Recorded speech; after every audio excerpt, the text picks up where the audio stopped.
Ma Mission TV, le miroir du monde. Mbote na bino nyonso balandi ya Ma Mission TV, topesi bino merci pour la confiance pe toyebisi bino toye lisusu lelo ndenge to prometaka bino kozala liso na bino esika information ezali litoyi na bino pona nini te makolo na bino kokita en temps réel kozela bino information lelo toyeli bino information na pari ensemble pour les changements bango ba reconnaître Félix Tshisekedi comme président de la République pe ba préférer ko accompagner na de bonnes causes lingi koloba nini bisika nyonso makambo ya malamu ekosalama na par na ye ba ko reconnaître yango ba telemeli na o ezalaki illégalité pe irrégularité na part ya gouvernement oyo utaki kobima ye azali ko accompagner na ngambo ya ensemble bazali ko senga na ndeko Martin Fayulu ameka kotala ndenge nini bakoki kotambola na manière moko ya sika pona nini te ko sala réunion moko ya munene ya bakondi nyonso ya lamuka pona kotala ndenge nini bakoki komema ba orientation mususu ya sika ole kote le makaka na vérité des urnes wana penza na ngambo ya ensemble bato nyonso ya ngambo ensemble pe quelques personnes bazali d'accord nango ata mukete ndeko Pierre Numbi azali ko expliquer nini qui sont bonnes pour le peuple congolais, nous allons saluer et nous allons soutenir.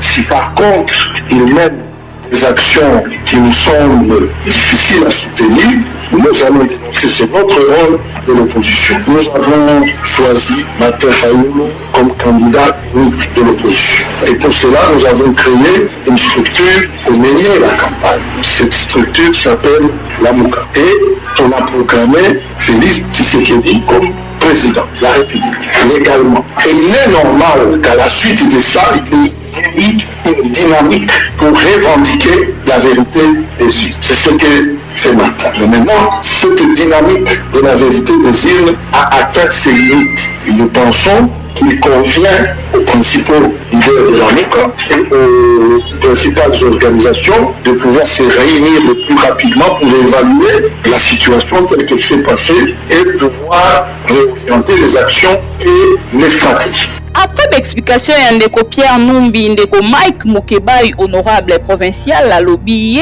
a kozala lisusu na ensemble soko mokete parce que ba BBC o ezali vision na bango ezalaki combat pe ko combattre o nyonso ezali ya malamu te batelemaki kotelemela makambo nyonso eza malamu te lelo bango bazwi makambo nyonso ya malamu te bakotisi na ngambo ya ensemble ye azali penza d'accord ata mokete ya kotambola lisusu na ensemble asali ba déclaration na epa lobby alongwe totalement na ngambo ya ensemble akozala lisusu te ndeko Moïse Katumbi abosa na ye ndenge ye pe abosani ndeko Moïse Katumbi pona basantaki déjà ke kozala ndenge wana komona kiungwa kumwanza alobaki déjà ke Moïse Katumbi akolanda ye kala mingi te pona nini akoki kosala jamais bras de fer na Félix Tshisekedi po azali penza ya bango wana ndeko Mike Mukebai ya lobby akozala lisusu na kati ya ensemble te alongwe totalement po bazali vision moko te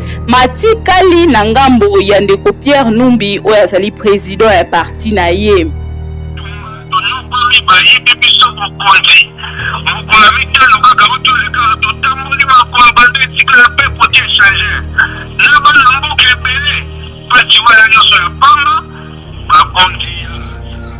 Sangala, bango balobite, kaposina ka Félix Teye atita, crise de légitimité, crise de Cyril Léo. Bango Cyril Léo, ngai ensemble, motobe na ngai te, ngapa na kobenga bango te, basa etuma na bango. Na makambo etali ya makonomi, na tikali na ndela ya Martin Fayulu, na ndela ya Adolphe Mozito, na Jean-Pierre Bemba, na tikali na ndela wana. Moto, to periodo baboya na lingo bango. Tonali tolamuki bino kusibu bongo liyo tokaraki. Pero kulibi sabatote ya monine kumbani. Bino, bato badali wana baba tote. Bino wako fanda mukanichi. Bakenani na ndeana bango ndenge waponeo. Ngai pena bosa ni bango. Na yaka etumba na badi toa makanichi moko. Na yaka etumba dali makati mingi. Kotola liwa ya hosi. Oya kufa ina tina maponomio.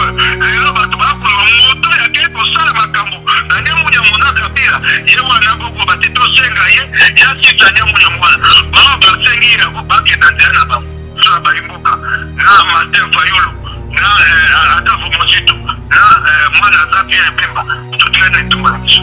Depuis Namibie, président Félix Tshisekedi azali bongo koloba, il faut ameka kotala na ngambo na ye ko changer mode ya vote pona ba gouverneur pe ba sénateur pona nini a constater penza ki moyibi mingi pe corruption et koti na ngambo wana pona ko enrichir ba député provinciaux nyonso o population sala ki confiance pona ko kende ko défendre bango azali bongo ko dénoncer to pe ko telemela makambo nyonso o etali corruption surtout ke yango ndezali combat na ye numéro 1 na kati ya gouvernement na ye oyo to pouvoir oyo azwi pendant mandat na ye combat na ye ya makasi ezotelema na côté ya corruption atali bongo lisusu pe a regretter atali ba candidat gouverneur oyo ba retirer bongo ba candidature na bango pona kokima oyo ezali corruption lokola ndeko Ada Bombole Luzolo Bambi na Congo central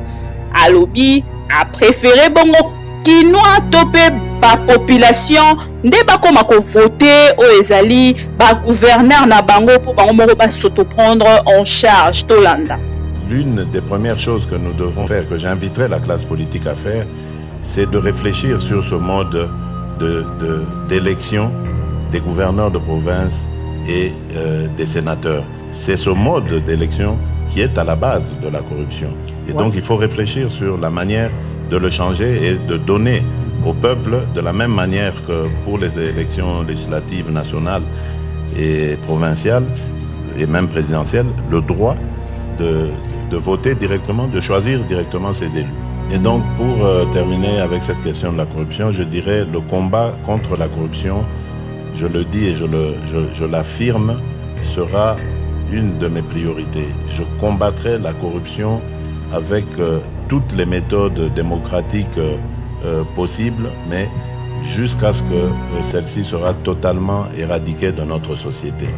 Après la déclaration na salaki pour na candidat gouverneur Félix Tshisekedi président de la République, azo sala mesure de grâce na ba prisonnier politique nyonso oyo wakangama kuna na centrale ya Makala Bolanda. Dans les jours qui viennent, je peux vous dire que tous les prisonniers politiques seront libérés selon évidemment leur cas, parce qu'il y en a qui peuvent bénéficier de la grâce présidentielle immédiatement, d'autres, rien qu'avec leur procédure, elle peut être levée et leur obtenir la libération. En tout cas, ce qui est certain, c'est que tous les prisonniers qui sont retenus pour des raisons politiques dans les prisons du pays seront libérés dans les jours prochains. En ce qui concerne l'ANR, l'Agence nationale du renseignement, qui était la police politique depuis toutes ces années, depuis notre indépendance, la police politique du pouvoir, va être requinquée. On va lui redonner un autre visage plus humain. Et j'ai d'ores et déjà donné l'instruction pour que tous les cachots de ces services soient fermés et qu'on ne puisse plus retenir des individus dans ces endroits uniquement à cause de leurs opinions politiques. Ça n'arrivera plus. Et je sais que c'est une question de temps aussi parce que certaines habitudes sont restées. Mais croyez-moi, avant la fin de mon mandat, on ne parlera plus d'arrestation arbitraire en République démocratique du Congo. Informateur, formateur Nesika Pena mbutu muke ezali kosalema na ngambo ya FCC bazali na bango lisusu d'accord te na makambo etali informateur tope formateur mais na ngambo ya UNC to cash na kati kuna na UDPS ne bazali kotalisa penza na molai nyonso il faut formateur azala tope informateur pona ko former o ezali gouvernement mais na ngambo ya ndeko Augustin Kabuya azali kotalisa ke bakosolola na bango na kimia makambo nyonso ekoleka na kimia pe lisolo ezali koleka moke moke na kimia. Félix Tshisekedi le président de la République yepe atalisi ke na ngambo na ye azali na kondima ke bakoyoka na kalate pona kotia pena gouvernement en place pote ya sala musala na ina ndenge sengeli UNC lobinini aux élections. Alors, aucun n'a atteint la majorité. Maintenant, si les BBBB, CCCCC et le PPRD veulent se mettre ensemble pour constituer la majorité parlementaire, notre constitution veut qu'un informateur soit nommé pour reconnaître cette majorité-là. Ce n'est qu'après ce travail que nous pourrions dire qu'effectivement, ils ont la majorité qui s'élève à autant de députés. Voudraient-ils gouverner seuls au nom de cette majorité libre à eux, mais qui n'oublie pas que l'exécutif est bicéphale. Nous avons le président de la République. C'est lui qui signe les ordonnances avec ou sans contre-saint. Si ils veulent faire du chantage au nom de cette majorité qu'ils ont eu de la manière que tout le monde le sait, nous n'allons pas succomber à ce chantage-là. Est-ce qu'il n'est nullement question que le cash intègre le FCC? Des stratégies qui sont en train d'être aiguisées au niveau du Fonds commun pour le Congo. C'est à ce niveau-là qu'on va dégager les options nécessaires pour savoir, avec la majorité qui est déjà stable, faut-il revendiquer tous les postes tout seul ou il faut gouverner avec les autres forces politiques? Mais le FCC aura la...